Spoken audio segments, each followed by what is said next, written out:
ISI chief रहते PM को कर दिया था पस्त, 7 समंदर पार ही मिल पाया था ठिकाना। पाकिस्तान की खुफिया एजेंसी आईएसआई के पूर्व चीफ फैज हमीद को गिरफ्तार कर लिया गया है।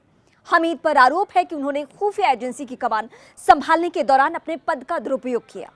लेकिन ये सिक्के का एक पहलू है, पर्दे के पीछे की कहानी कुछ और ही है, जिस वीडियो के जरिए हम आपको बता रहे हैं। कहानी की शुरुआत होती है इसी साल मार्च महीने में, जब देश की राजनीति में एक बार फिर शरीफ परिवार की वापसी होती है। पूर्व पीएम नवाज शरीफ के भाई शहबाज शरीफ देश के पीएम बनते हैं और इसके बाद सुप्रीम कोर्ट के एक आदेश को ढाल बनाकर हमीद के खिलाफ जांच का आदेश होता है। वैसे तो जनरल हमीद ने अपने रिटायरमेंट की तारीख से करीब 4 महीने पहले नवंबर 2022 में ही अपने पद से इस्तीफा दे दिया था।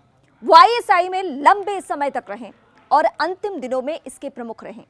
फैज हमीद का पाकिस्तान की राजनीति और अन्य विवादों से गहरा नाता रहा है, लेकिन सबसे अहम मामला पूर्व पीएम नवाज शरीफ को सुप्रीम कोर्ट के एक आदेश के जरिए पद से हटवाकर उनको देश से निर्वासित करवाना था। नवाज शरीफ से पीएम पद छीनकर उनको देश से बाहर करने में फैज हमीद और उस वक्त के सेना प्रमुख कमर जावेद बाजवा की भूमिका सबसे अहम बताई गई। नवाज शरीफ अपनी इस दुर्गति को भूल नहीं पाए हैं। हमीद से पहले पूर्व तानाशाह परवेज मुशर्रफ ने उनको 1999 में तख्ता पलटकर देश से बाहर भेज दिया था। फैज हमीद का खेल। साल 2017 में फैजाबाद धरना केस में फैज हमीद के हाथ बताए जाते हैं। उस वक्त पाकिस्तान में नवाज शरीफ की सरकार थी, लेकिन साल 2017 के अंतिम दिनों में उनकी सरकार लगातार कमजोर होती गई। फिर पाकिस्तान के सुप्रीम कोर्ट ने उनके खिलाफ एक फैसला सुनाया। फिर नवाज शरीफ को देश छोड़कर जाना पड़ा। उस दौरान उनकी तबीयत भी काफी खराब रही। वो लंबे समय तक लंदन में रहे। शरीफ परिवार फैज हमीद के इस कारनामे को भूल नहीं सका। फिर समय बदला।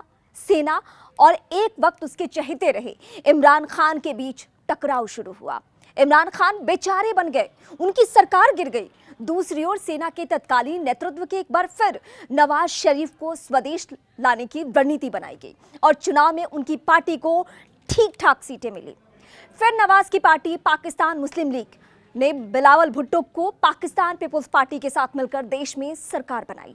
नवाज शरीफ के छोटे भाई शहबाज शरीफ देश के पीएम बनाए गए, लेकिन नवाज शरीफ फैज हमीद के धोखे को भूल नहीं पाए और उचित समय आने पर उनको निपटाने का प्लान तैयार कर लिया।